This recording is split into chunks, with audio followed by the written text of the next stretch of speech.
Hello friends, welcome back to Priyaram vlogs. இன்றைக்கி இந்த வீடியோவில் நம்ம பார்க்க போகிறது ஒரு ட்ராவல் விலாக் தாங்க. நானும் என் ஹஸ்பண்டும் மட்டும் இந்தியா போகிறோம். ஒரு சின்ன ஷார்ட் வெக்கேஷன். கொஞ்சம் முக்கியமான வேலைகள் இருக்குது. அப்புறம் வந்து பார்த்திங்கன்னா பாப்பா அவங்களுக்குமே இங்கே எக்ஸாம்ஸ்லாம் வருது. ஸோ அவங்கள டிஸ்டர்ப் பண்ண வேணான்னு சொல்லிட்டு பாப்பா அவங்கள வந்து ரம்யா அவங்க வந்து நம்ம வீட்டில் இருந்து பார்த்துக்குவாங்க.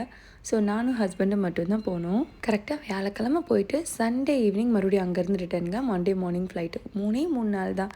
எப்படி போச்சுன்னே தெரியல. கடன் போயிட்டு வேலையெல்லாம் முடிச்சுட்டு டக்குன்னு கிளம்பி திருப்பி ரிட்டனும் வந்துட்டோம். இந்த வாட்டி போகும்போது பார்த்திங்கன்னா திருச்சி ஏர்போர்ட் வழியாக தான் போனோம். ஏன்னா வந்து லாஸ்ட் மினிட்ல நாங்கள் டிக்கெட் புக் பண்ணதுனால எங்களுக்கு ட்ராண்டத்துக்கு டிக்கெட் கிடைக்கல.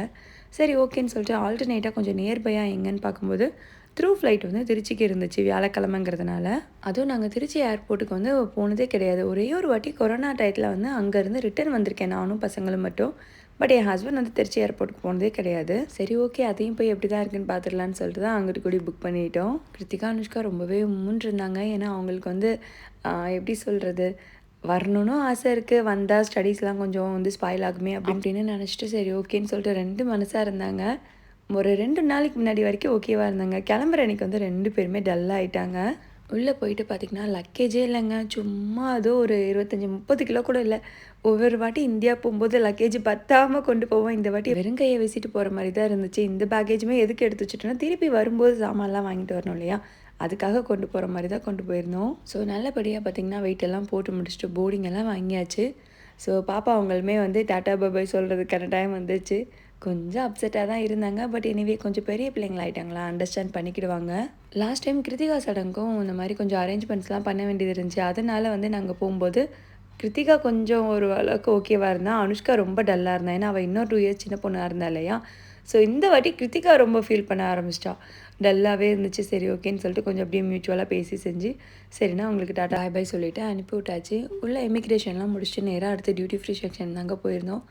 லாஸ்ட் டைம் வந்து பார்த்திங்கன்னா பாப்பா அவங்களுக்கு இந்த ஏரியாவை ஃபுல்லாக கவர் பண்ணிடுவாங்க. அவங்களுக்கு இந்த மேக்கப் ஏரியானா ரொம்ப பிடிக்கும். ஒரு பிராண்டையும் பார்த்து செஞ்சு ஒன்று ஒன்றா வாங்குவாங்க. இந்த வாட்டி அவங்க தான் வரலையே. நாங்கள் எங்களுக்கு தேவையான ஐட்டங்கள் மட்டும் ஹஸ்பண்ட் அவங்க ஃப்ரெண்ட்ஸ்க்கெலாம் கொஞ்சம் ஐட்டங்கள்லாம் வாங்க வேண்டியது இருந்துச்சு. அதெல்லாம் வாங்கிட்டு அப்படியே கடன்ட்டு நாங்கள் வாட்டில் போய் உட்காந்து பேச ஆரம்பித்தாச்சு. ஏன்னா எப்பயுமே வந்து போகிறதுக்கு முன்னாடி ஒரு பிளானாக போனோன்னா கொஞ்சம் ஈஸியாக இருக்கும். ஃபஸ்ட் நாள் என்னென்ன வேலைலாம் இருக்குது, எதெல்லாம் எப்போ முடிக்கணும், கொஞ்சம் அந்த மாதிரிலாம் கொஞ்சம் அரேஞ்ச் பண்ணிகிட்டே தான் போவோம் மென்டலி. அப்போ தான் வந்து கடற்கடை அந்த வேலையெல்லாம் முடிக்கிற மாதிரி இருக்கும். ஸோ அதெல்லாம் பேசி முடிச்சுட்டு செஞ்சுட்டு கொஞ்சம் லைட்டாக பசிக்கிற மாதிரி இருந்துச்சு. பக்கத்தில் இருக்கிற ஒரு ஃபுட் கோர்ட் ஏரியாவில் போயிட்டு ஒரு சிக்கன் பீஸா மட்டும் வாங்கினோங்க.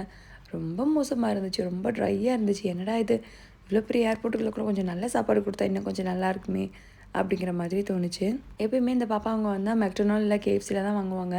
இந்த வாட்டி சரி நம்ம அந்த மாதிரி போக வேண்டாம், சரி சிம்பிளாக ஏதாச்சும் வாங்கிக்கலாம் அப்படின்னு சொல்லிட்டு இது வாங்கிட்டு பிறகு ஒரு பீஸ் கூட சாப்பிடல, அப்படியே வந்து போட்டுட்டோம். கிட்டத்தட்ட 3 மணி நேரம் மோர் தென் வெயிட் பண்ணிகிட்டு இருந்தோம். ஏன்னா தேர்ஸ்டே கொஞ்சம் ரஷ்ஷாக இருக்கும்ட்டு தான் கொஞ்சம் early-ஆ போனோம்.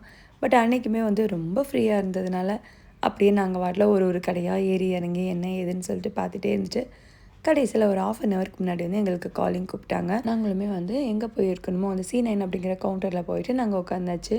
சொல்லியிருந்தேன் இல்லையா, இந்த பிஸா தாங்க.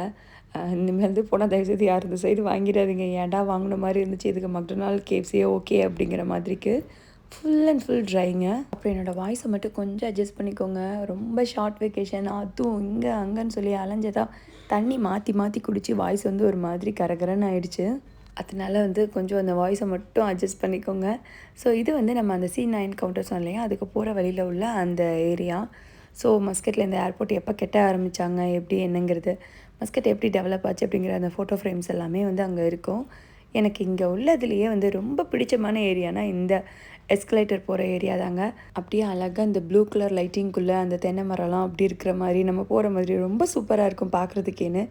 எப்போ போனாலும் இங்கே வந்து ஒரு ஃபோட்டோஸ் வச்சு எடுத்துக்கிடுவோம் அந்தளவுக்கு. பார்த்திங்கன்னா ஆல்மோஸ்ட் எல்லாருமே வந்து போட்டுட்டாங்க. நாங்களுமே வந்து உள்ளே போயிட்டு கடன்னு போர்டிங்கை கொடுத்துட்டு கீழே போய் ஒரு 1/4 மணி நேரம் வெயிட் பண்ணிகிட்டு இருந்தோம். அடுத்து இமீடியட்டாக வந்து ஃப்ளைட்டுக்குள்ளே ஏற வந்து கூப்பிட்டுட்டாங்க. அடுத்து என்ன, இந்தியா தான். இந்தியாவில் போயிட்டு கொஞ்சம் அந்த வேலைங்கெல்லாம் முடிச்சுட்டு என்ன வேலைன்னு சொல்லிட்டு நிறைய பேர் கேட்டிருந்தீங்க. இல்லைங்க, சும்மா சின்ன ஒரு குடோன் மாதிரி ஒன்று கட்டி விட்டுருந்தோம். இட்ஸ் லைக்காக கடை, அப்புறம் அந்த ட்ராவல்ஸ் அந்த குடோன் மாதிரி வந்து கட்டியிருந்தோம் எங்கள் கோவில்பட்டியே ஒரு மெயின் ஹைவேல. அதுக்கான பால் காய்ச்சிக்க தான் போயிருந்தோம். ஸோ ரொம்ப பெரிய கடையெல்லாம் இல்லை, சின்ன கடை அப்படிங்கிறதுனால சரி ஓகே, இதை எதுக்கு நம்ம அப்படியே அவ்வளோ பிரம்மாண்டமாக சொல்லிக்கிட்டேன்னு சொல்லிட்டு தான் நான் எதுவுமே அதை பற்றி பேசிக்கல. சிம்பிளாக ஒரு ஷாப் வார்மிங் அப்படிங்கிற மாதிரி வந்து சொல்லிட்டு விட்டுட்டேன். ஃப்ளைட் டிக்கெட்லையுமே வந்து பார்த்திங்கன்னா நாங்கள் பிஃபோர் ஃப்ரண்ட் சீட்டை வந்து புக் பண்ணிட்டோம். ஏன்னா இந்த ஃப்ளைட்டில் வந்து ரொம்ப சீட் வந்து குட்டியாக இருக்குது, கால் வைக்கிறதுக்கே இடம் இல்லை. என் ஹஸ்பண்ட் வேறு நல்லா ஹைட்டாக, ஸோ அவருக்கு கால் வைக்கிறது கொஞ்சம் ஈஸியாக இருக்குன்னு சொல்லிட்டு அந்த ஃபஸ்ட் ரோ செகண்ட் ரோ அந்த மாதிரி இதெல்லாம் நாங்கள் புக் பண்ணியிருந்தோம். அப்புறம் சாப்பாடுமே வந்து பார்த்திங்கன்னா நாங்கள் ஆல்ரெடி நெட்லேயே வந்து ஆன்லைன்லேயே வந்து புக் பண்ணியாச்சு. ஃப்ளைட்டை எடுக்கும்போது அந்த டேக் ஆஃப் ஆகிற சீன் வந்து எனக்கு ரொம்ப பிடிக்குங்க. அதுவும் அந்த மஸ்கெட்டை பகலில் பார்க்குறதுக்கு வந்து அதுக்கு அவ்வளோ அழகாக இருக்கும். எத்தனை பேர் ஃபீல் பண்ணியிருக்கீங்கன்னு தெரியல. நிறைய பேர் நினைக்கலாம் இது என்ன பாலைவன காடு தானே அப்படின்னு சொல்லிட்டு. பட் இட்ஸ் லைக் ஒரு எமோஷனுங்க. மஸ்கெட்டில் இருந்தவங்களுக்கு தான் அதோட ஃபீலிங் தெரியும். இது வந்து ஒரு ஹெவன்னே சொல்லலாம்.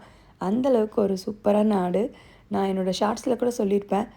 இந்த மாதிரி ஒரு அழகான நாட்டில் வந்து நம்மளுக்கு லிவ் பண்ணுறதுக்கு கடவுள் கொடுத்த வாய்ப்புக்கு வந்து ரொம்ப நன்றி அப்படிங்கிற மாதிரிக்கு. அவ்வளோ பீஸ்ஃபுல்லான அவ்வளோ ஒரு அழகான நாடு தான் சொல்லுவேன் நான் மஸ்கட்டை. எப்பயுமே வந்து பாப்பா அவங்க தான் ஜன்னல் பக்கம் உட்காருவாங்களா, எங்களால் வியூ பார்க்கவே முடியாது. இந்த வாட்டி அவங்க வரலங்கிறதுனால நானும் என் ஹஸ்பண்டும் மாற்றி மாற்றி உட்காந்து பார்த்துட்டு இருந்தோம். சின்ன பிள்ளைத்தனமாக தான் இருக்கும், பட் இருந்தாலும் அதை பார்க்குறதுக்கு வந்து அவ்வளோ அழகாக இருக்கும். ஒரு பாலைவனத்தையே வந்து அவங்க சோலைவனமாக மாற்றிட்டுருக்காங்க. எந்த அளவுக்கு மஸ்கட் வளர்ந்துருக்குன்னு சொல்லிட்டு இந்த 25-30 வருஷத்தில் வந்து நிறைய பேர் வந்து பார்த்துருப்பாங்க. இந்த இதில் வந்து தண்ணி மட்டும் தான் நம்மளுக்கு ஃப்ரீயாக காம்ப்ளிமெண்ட்ரியாக கிடைக்கும், வேறு எதுவுமே கிடைக்காது. வேணும்னா நம்ம பைசா கொடுத்து வாங்கிக்கலாம். நாங்கள் ஆல்ரெடி டிக்கெட் புக் பண்ணும்போதே பண்ணிட்டனால எங்களுக்கு வந்து ஃபுட்டு வந்து கொடுத்துட்டாங்க. ஒரு சிக்கன் கறியும் ஒரு மஷ்ரூம் கறியும் வித் ரைஸ் தான் நாங்கள் ஆர்டர் பண்ணியிருந்தோம். சிக்கன் கறி நல்லாவே இருந்துச்சு, சாப்பிட்றதுக்கு நல்லா டேஸ்டியாக, நல்லா கரெக்டான நம்ம அந்த இந்தியன் டேஸ்ட்டில் தான் இருந்துச்சு. ஆக்சுவலாக சொல்லணும்னா நான் வந்து மஷ்ரூம் கறி தான் ஆர்டர் பண்ணியிருந்தேன். கொஞ்சம் டேஸ்ட்டு சுமாராக இருந்த மாதிரி இருந்துச்சு அதனால் என் ஹஸ்பண்டை தள்ளி விட்டுட்டு நான் அவர்கிட்ட இருந்து சிக்கனை வாங்கியாச்சு. ஆக்சுவலாக கிருத்திகா அனுஷ்கா வரும்போது அவங்க இந்த வேலையை பார்ப்பாங்க. நல்லா இருந்துச்சுன்னா அவங்க சாப்பிட்டுக்குவாங்க, இல்லைன்னா அம்மா இது உங்களுக்கு வேணுமாம்மா, இது உங்களுக்கு வேணுமான்னு கொடுத்து நம்ம தலையில் கட்டி விட்டுருவாங்க. இந்த வாட்டி இதை நான் என் ஹஸ்பண்டுக்கு பண்ணிட்டேன். கரெக்டாக சன்செட் ஆகிற டயத்தில் வந்து பார்த்திங்கன்னா அந்த ஸ்கைக்கும் அந்த ஆரஞ்சு கலருக்கும் பார்க்குறதுக்கே அவ்வளோ பியூட்டிஃபுல்லாக இருந்துச்சு. எப்படி தான் 3 மணி நேரம் போச்சுன்னு தெரில. தூக்கமும் வரல, ஒன்றும் வரல. நாங்கள் 2 பேரும் உட்காந்து பேசிக்கிட்டே இருந்துட்டு அப்படியே கடன்னு திருச்சி வந்துருச்சு. மேலே ஸ்கையிலேருந்து வியூவை பார்க்குறதுக்கு அப்படியே நட்சத்திரங்களை கொட்டி விட்டுருந்த மாதிரி இருந்துச்சு திருச்சி. செம பிக்கு சிட்டின்னு தான் சொல்லணுங்க. அந்த அளவுக்கு அழகாக இருந்துச்சு சிட்டியை பார்க்குறதுக்கேன்னு. அது ஃபஸ்ட் டைம் நாங்கள் போகிறோமா, ரொம்ப எக்ஸைட்மெண்ட்டாக வேறு இருந்துச்சு. ஏர்போர்ட்லாம் எப்படி இருக்கும் என்னன்னு சொல்லிட்டு நல்லாவே இருந்துச்சு. அவங்களோட இன்டீரியர் எல்லாமே நல்லா இருந்துச்சு. ரொம்ப பெரிய இது சொல்ல முடியாது, பட் இட் இஸ் ஓகே, நல்லா இருந்துச்சு. கடைன்னு எமிக்ரேஷன் செக்ஷனுக்கு போயிட்டு அங்கே போயிட்டு நம்ம அந்த இதெல்லாம் இருக்கும் இல்லையா, ஸ்டாம்பிங் அதெல்லாம் முடிச்சுட்டு லக்கேஜ் மட்டும் வர்றதுக்கு கொஞ்சம் லேட் ஆயிடுச்சு. செக்கிங்லாம் கொஞ்சம் பயங்கரமாகவே தாங்க இருக்குது. லக்கேஜில் அந்த பேர் எழுதியிருக்கோம் இல்லையா, அதையும் நம்ம போர்டிங் பாஸையும் பார்த்து அந்த மாதிரி தான் வாங்குகிறாங்க. அவங்களுக்கு எதுவும் டவுட் இருந்துச்சுன்னா இந்த மாதிரி இன்ட்டு மார்க்லாம் போட்டு கூட பெட்டிங்கெல்லாம் விடுறாங்க. ஸோ எனக்கு என்னமோ அது சேஃப்டி வைஸ் கொஞ்சம் ஓகே அப்படிங்கிற மாதிரி தான் தோணுச்சு. வீட்டுக்கு போய் சேர்கிறதுக்கு கிட்டத்தட்ட 3-4 மணிக்கிட்ட ஆயிடுச்சுங்க. அப்பாடி அப்படிங்கிற மாதிரி ஆயிடுச்சு. நைட் ட்ராவலுங்கிறதுனால கொஞ்சம் ஓகே, நம்மளுக்கு ஸ்மூத்தாக அப்படியே வந்து எந்த டிஸ்டர்பன்ஸ் இல்லாமல் டிராஃபிக்கும் இல்லாமல் நாங்கள் வந்து போயிட்டோம்.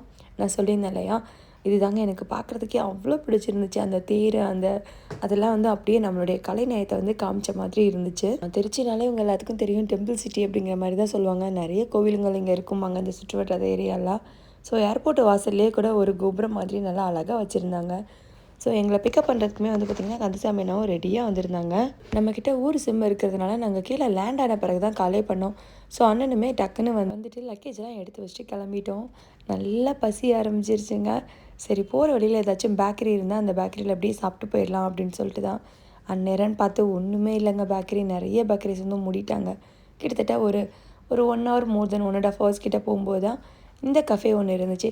இங்கே போய் சமோசா வடை அந்த மாதிரி எதுவும் இருக்குன்னு பார்த்தா ஒன்றுமே இல்லை, வெறும் கேக் ஐட்டங்கள் மட்டும்தான் இருந்துச்சு. பசி ருசி அறியாதுன்னு சொல்லிட்டு சரி ஏதோ ஒரு பண்ணை தூக்குன்னு சொல்லிட்டு அந்த பட்டர் பன் சொல்லுவாங்க இல்லையா, அந்த பட்டர் பண்ணை தான் தூக்கி சாப்பிட்டேன். அதுவுமே நல்லா தான் இருந்துச்சு.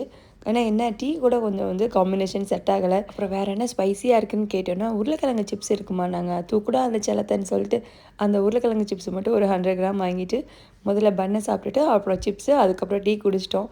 அப்போ தான் வந்து இந்த கரெக்டான வேவ் லென்த்தில் மாதிரி இல்லைனா இனிப்பாக வந்து இருக்காது. டீ ஒரு மாதிரி சப்புக்கு டீர்னு இருக்கிற மாதிரி இருக்கும். நேராக அப்படியே வண்டியை விட்டாச்சுங்க. அந்த கோவில்பட்டி அப்படிங்கிறத பார்க்கும்போதே ஒரு சந்தோஷம், ஆகா நம்ம ஊருக்குள்ள என்ட்ரு ஆகிட்டோன்னு சொல்லிட்டு. வீட்டுக்கு போன உடனேங்க சிம்பா கிட்டத்தட்ட இப்போ ஒரு 3-3.5 மாதம் ஆயிடுச்சு இல்லையா. ஸோ அப்படி இருந்தும் என்னை அவ்வளோ கரெக்டாக ஞாபகம் வந்துருந்துச்சு. அது ஸ்மெல்லா இல்லை என்னன்னு தெரில, நம்மளை வந்து அவங்க நாய்க்குட்டிங்க வந்து அவ்வளோ கரெக்டாக கண்டுபிடிச்சிடுன்னு சொல்லுவாங்க. அதை நான் இப்போ தான் இந்த வாட்டி தான் ஃபீல் பண்ணேன். என்னைய பார்த்தோன்னே என் மேலே வந்துட்டு அப்படியே பாஞ்சிக்கிட்டு உட்கார ஆரம்பிச்சிருச்சுங்க. என்னையை விட்டுட்டு நவல மாட்டிக்க அந்த அளவுக்கு வந்து என் மேலே ஒரு மாதிரி அது ரொம்ப லவ்வாக காமிக்க ஆரம்பிச்சிருச்சு. எனக்கு ரொம்ப கஷ்டமாக போச்சு. ஐயோ அது நம்ம மஸ்கட்டுக்கு தூக்கிட்டு போக முடியாது அப்படின்னு. எங்கள் அம்மாவாலையுமே பார்க்க முடியல. நாய் வந்து அங்கங்கே ஏதாச்சும் கொஞ்சம் ஷீட்லாம் போயிடுது. ஸோ அவங்களுக்கு க்ளீன் பண்ண வைக்கவும் கொஞ்சம் கஷ்டமாக இருக்குது. அதனால் சரி ஓகேன்னு சொல்லிட்டு எங்கேயாச்சும் வெளியில் விட்டுலாம் அப்படிங்கிற மாதிரி கூட பேசிகிட்டு இருந்தோம். பட் இருந்தாலும் எனக்கு அதோட அந்த இதை பார்க்கும்போது எனக்கு அது மனசே வரல. ரொம்ப கஷ்டமாக போயிடுச்சு. நீங்களே பாருங்கள், என்னைய பார்த்தோன்னே எந்த அளவுக்கு அது எக்ஸைட்மெண்ட் ஆகுதுன்னு சொல்லிட்டு, அப்படியே ஒரு மாதிரி ஏதோ ஒரு குட்டி குழந்தை அம்மாவை பார்த்தா எப்படி இருக்கும் அந்த மாதிரி வந்து என்னை நக்கிக்கிட்டு என் மேலே வந்து அப்படியே துள்ளி குதிச்சுட்டு என் மேலே வந்துருச்சு. பட் என்ன பண்ணுறதுங்க, வேறு ஆப்ஷன் இல்லை. சரி ஓகே அப்படின்னு சொல்லிட்டு நானும் மனசை கொஞ்சம் திடப்படுத்திட்டேன். ஸோ இந்த வீடியோ உங்கள் எல்லாருக்கும் பிடிச்சிக்கும்னு நினைக்கிறேன். கொஞ்சம் கொஞ்சம் தான் வீடியோஸ் இந்த வாட்டி என்னால் எடுக்க முடிஞ்சுச்சு. அடுத்து நம்ம மஸ்கட்டில் வந்துட்டு கண்டினியூஸாக விலாக்லாம் இருக்கும். Thank you so much. பை.